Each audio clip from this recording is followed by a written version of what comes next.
Welcome to Rustbuster's installation guide for Chevy GMC's 2001 to 2010 Silverado and Sierra 2500 HD. Before we begin, if you're uncomfortable with any of the processes listed in this guide, we strongly suggest you seek the work of a professional. Ensure you have all the tools and utilities listed and that you're following all the manufacturer's safety precautions during use.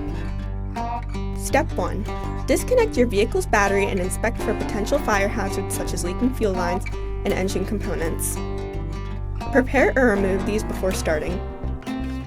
Finally, clear the work area of any safety hazards. Step 2. Lift up your vehicle. Spray the work area with a weld-through primer to help prevent against rust development. Slide your mid-frame section onto the frame and tap it into place using a hammer.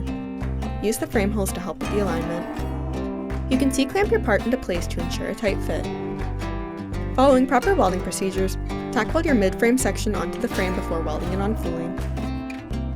Finally, paint the part with primer or other rust inhibitor to help prevent or reduce the risk of rust formation. We recommend our Rustbuster Rust Converter and Primer Spray Paint. Then you're done!